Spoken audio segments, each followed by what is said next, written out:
Hello, Namibia, and welcome to your daily lunchtime show where we get to catch up on current events and headlines that are in the news. As always, I am your host, Priska Anyolo, and thank you so much for joining us today on NMH at 1.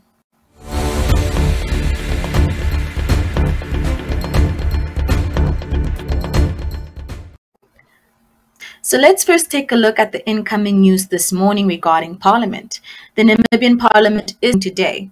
The opposition party has raised issues such as the ongoing political situation at Zimbabwe and the realization of the Land Tenure Act of 2012.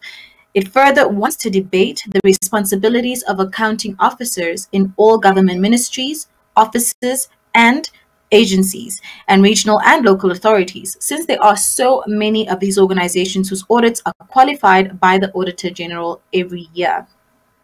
$1,000 NTE vouchers. Now for some exciting news. To win a holiday discount voucher worth $1,000 do answer the tourism-related question that is currently showing on your computer or phone screen. Remember, you can win a voucher on the daily NMH at 1 show until the 6th of November, which is next month. This competition relates to the Namibia Tourism Expo, which will take place during the days of 4th of November to the 7th of November. These vouchers will allow you to visit the NTE 2020 and trade it in for a booking of your choice at any of the exhibiting lodges and accommodating establishments. To remain fair, though, we will only allow one person per win, but this could still substantially cheapen your holiday, considering the fact that our Namibian establishments are likely to offer specials as part of their drive to promote local tourism. So today's question is, Transfrontier Park is located at our border with South Africa. Those of you who are taking part in the competition, let us go for a quick ad break and I'll be right back with our COVID-19 monitor.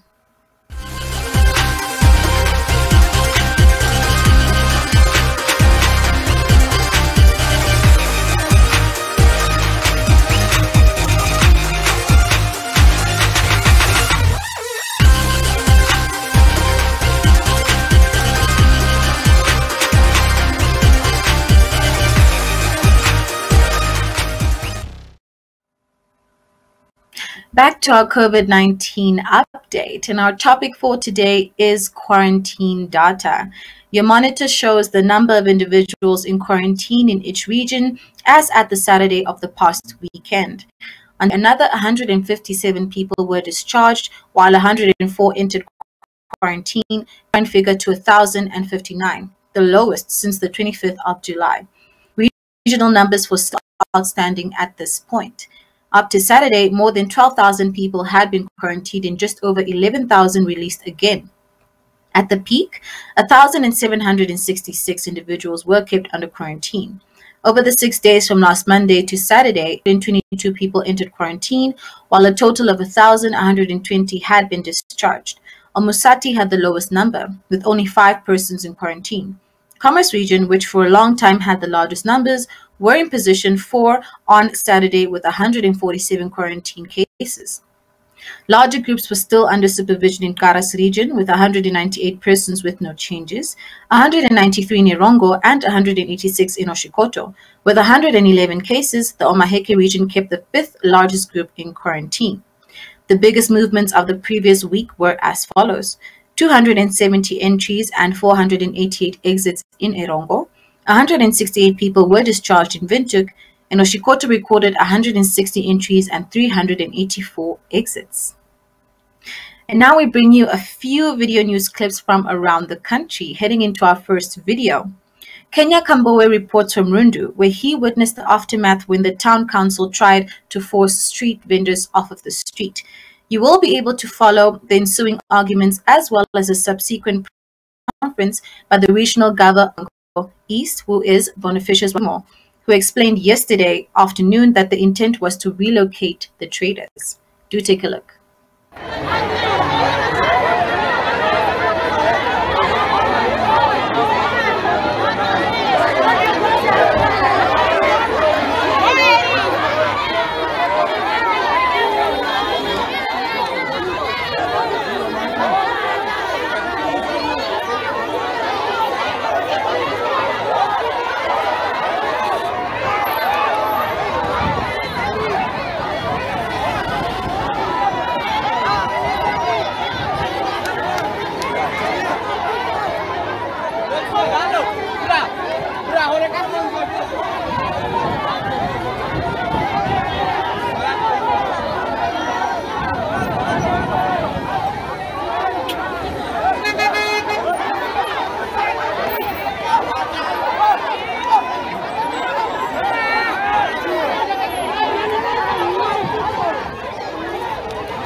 I would love to register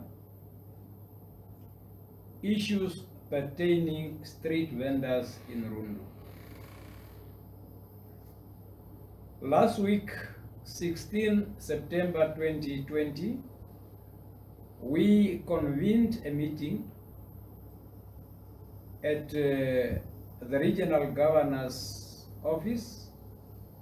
In attendance is colleagues from Rundu Town Council, Mr. Kantema, Mr. Mekaro, our law enforcement agencies, committee members from the street vendors, their leadership.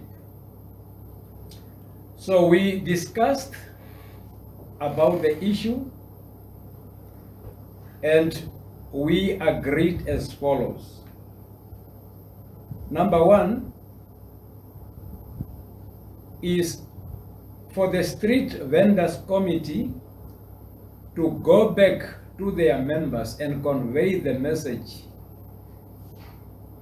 that effective from the 16th Wednesday, they're supposed to be starting preparing themselves up to afternoon 17th, which is Thursday, for them voluntarily to vacate the premises in the town center where they are operating from illegally.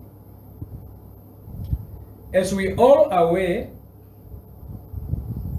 we are under strict measures to comply with COVID-19 regulations in terms of social distancing, in terms of wherever formal business or informal business are conducted to be conducted, there is supposed to be a register to record people coming there, as well as taking the necessary temperature in case tracing is to be conducted to make work easier to trace the people. We also agreed come Friday, if they did not vacate voluntarily, then Rundu Town Council, in collaboration with the law enforcement agents, so they will make sure that people are to be removed from the illegal places where they are conducting illegal businesses.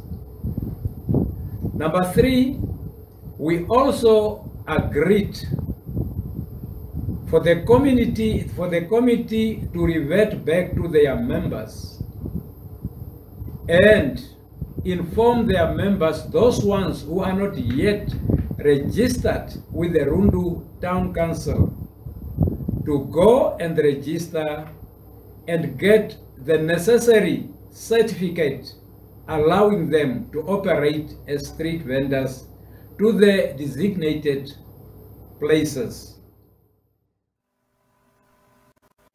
And now into our second video clip for the day.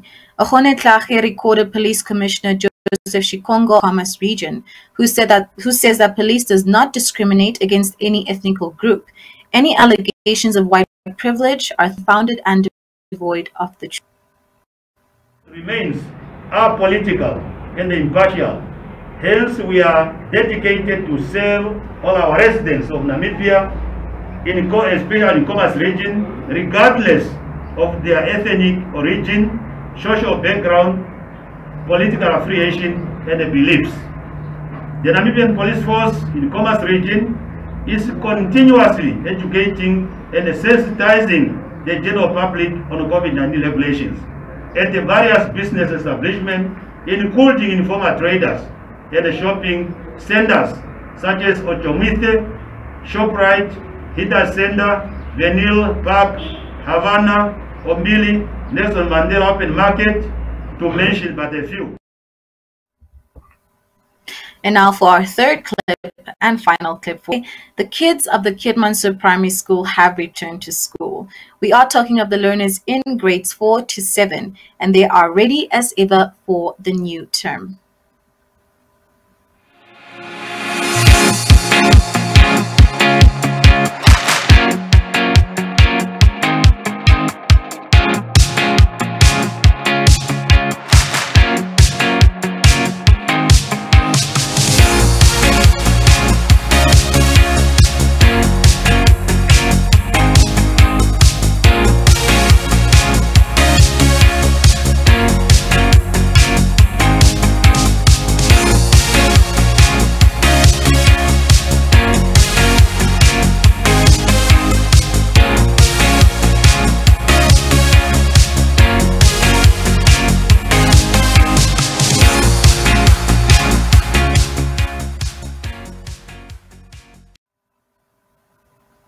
The kids do look ready as ever indeed.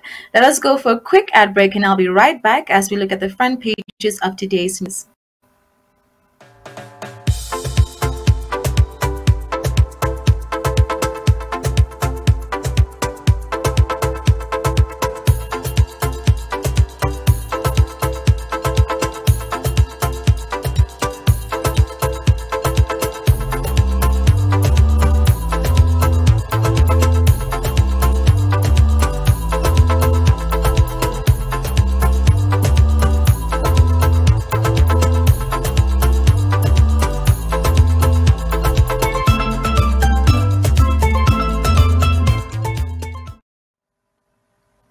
Starting with the front pages of our newspapers today, the Allgemeine Zeitung leads with the fact that the aviation industry still finds itself in a limbo, in that the Transport Commission is currently not fulfilling its function.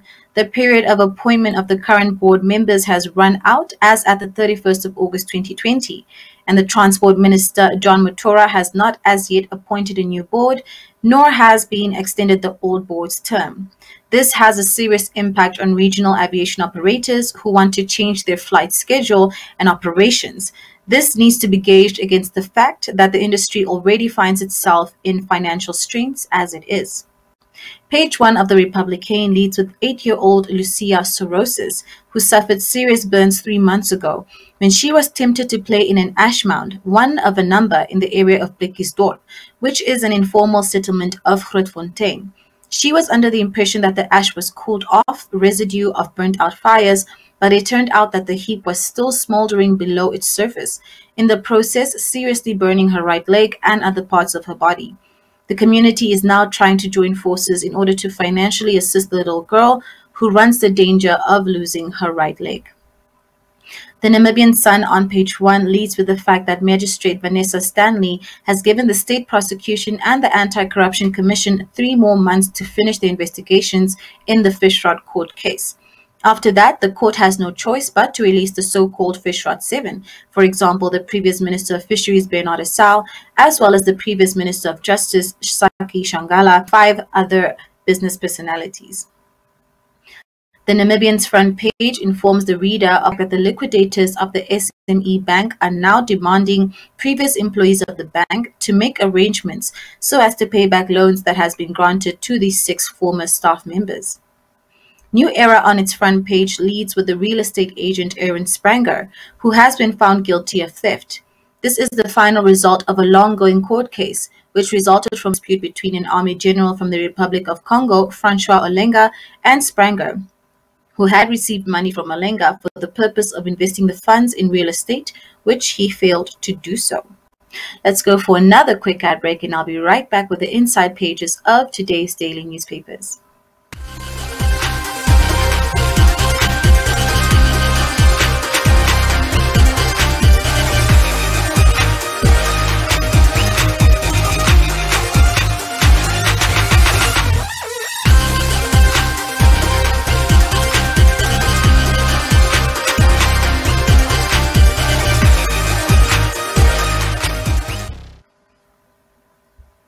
And on the inside of our country's newspapers, we can read up on the following. On page 2 of the Allgemeine Zeitung, focus is placed on the fact that the Chinese developer Stina Wu has once again struck a questionable deal in that she secured 83 hectares of land for $8.6 million Namibian dollars. The land is supposed to be worth $29 million. Discount was granted because she is going to develop these grounds. This becomes in account of the fact that another developer did not qualify for these discounts. The Republican writes about the fact that 116 cases of assault by members of the police forces against citizens of the country have been registered. 56 of the peace officers concerned have lost their job on account of the disciplinary hearings resulting from these incidents, while 41 police officers are still suspended. On page 3 of the Namibian Sun, you about the Ministry of Health that is considering sending aid packages to students stranded in Cuba. A charter flight is bound to cost in the region of $6 million Namibian dollars. It would seem a little strange that this increase, which one would expect to be cheaper if bought locally, subject to the government transferring funds required by the students. The Namibian reports on page 3 about the Irongo governor Neville Andre being embroiled in a racism storm in his private capacity. Of the Namibia Gymnastics Federation, Sonia Kutsia, has turned the table on Andre and is suing him after he accused her of racism. She pointed out that he was no longer to be the vice president of the association on account of absence from meetings. That had resulted in him accusing her of wanting to get rid of her as he is black. And now we move on to our interview slot for the day. In today's interview slot, we show a clip of Otis Fink, who has spoken to the so-called clip miners in the Irongo region. These are small-scale mining people who normally also survive by selling semi-precious stones to the public and tourists. Do take a look.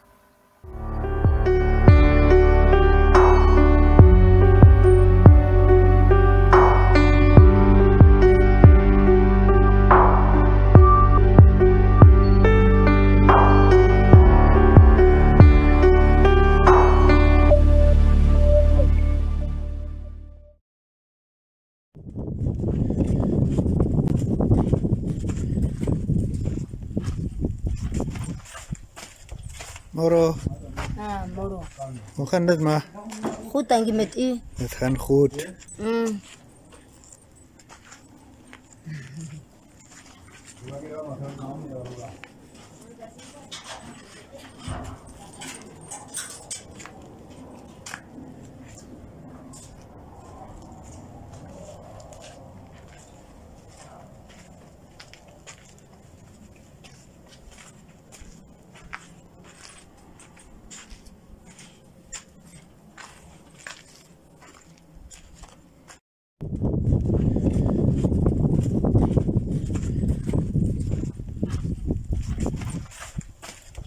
Moro.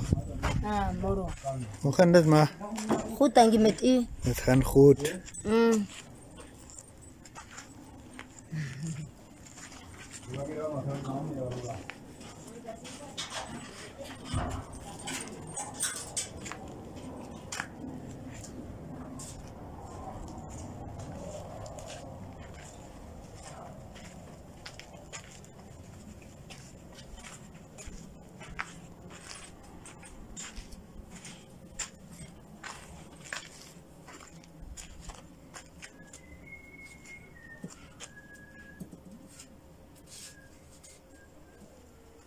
Morning.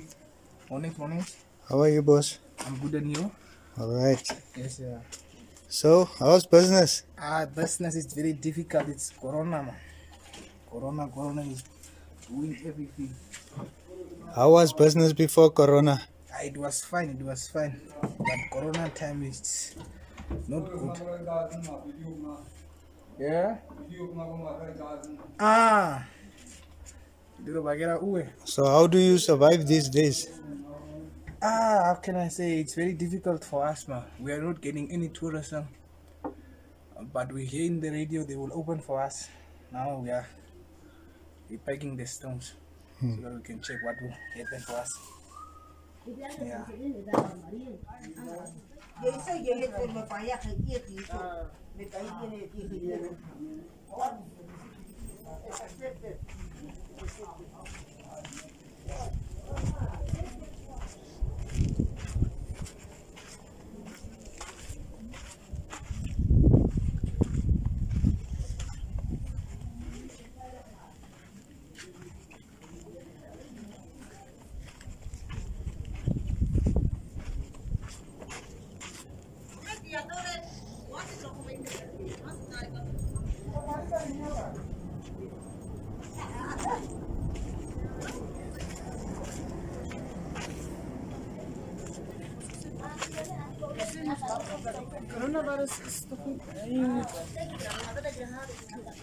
Goeiemorgen.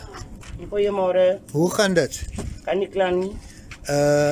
Je naam en die van? Die naam is Paula Skoppelaitis.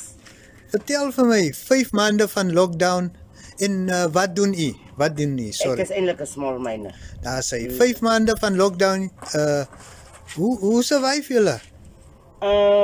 Om die eerlijke waarheid te zijn, die eerste fase waar ons nou na die lockdown nog plaatsgevonden heeft, heeft ons een beetje tough time gehad. Maar dan is daar toch een goede ding gebeurd met ons. Oud mutual, een man, ik kan niet zijn naam van onthouden niet. Hij heeft toch die welsteenwerster hier voor ons storm. Kan ons zijn ordentelijke kost omgegeven. Maar dat was dan die eerste fase.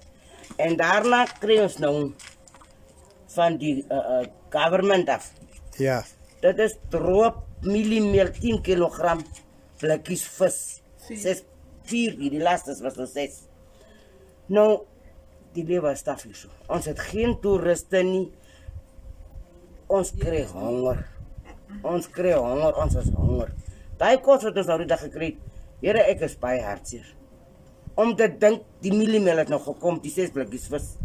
Hoe moet ek hom eet? Ek kan hom maak, ek kan hom eet. Maar daarna, Here, ons leef. Julle weet, as 'n mens vis en pap eet, sal daar maar so 'n ding opdag wat se naam soeibrand is. En dit is mos nie lekker nie. Ons het klein kindertjies. At least moet ons daar so pakkie. Ons sien dan by die ander plekke oor die TV goed dat Daar's kopolie. daar hoe dat die mense gehelp word. Nou wie is ons? Is ons ook nie mense nie. Soos ek nou hier nommer 1 staan. Ons is 'n hele paar mense wat die 750 tot heden nog nie gekry het nie. Ja. Ek is een van hulle. Ja, sê. Nou van waar my ID? Wat is fout met my ID wil ek weet. Net ek het nie geld om te gaan by 'n persoon te vra. Gaan in vir my en sê vir my dat die finance vir my sê, minister van finance vir my sê, wat is fout met my ID? Is dan 'n Namibia se ID? So dan wil dit sê ek is van 'n ander planeet. Dat ek mos hier 'n Namibianer nie. Ja. Maar is fyn. Sê vir my, hoeveel small miners is julle hierso? Ons is almal by oor die 60 Oor die 60. Oor die 60 mense. 60. En dan wat is u hoop? Wat wil u vir die toekoms hê? Ek wil toch die government moet achter sy mense kyk. Hulle moet regtig begin agter ons kyk. Hulle moet nie net sekere plekke se mense hulle moet uitgaan. Hulle moet uitgaan en kyk hoe dat ons lewe. Hulle moet uitgaan en kyk hoe dat ons lewe. Ons kry swaar. Dis nie 'n maklike storie nie. Ek's nou eintlik hartseer en ek is 'n mens wat baie gou hy. Want mens kan dit nie vat. Okay, corona het niemand ingeroep nie. Maar dat ons mekaar kyk. Asseblief, dat die government na ons toe kyk. Ja, sê. Asseblief. Baie dankie.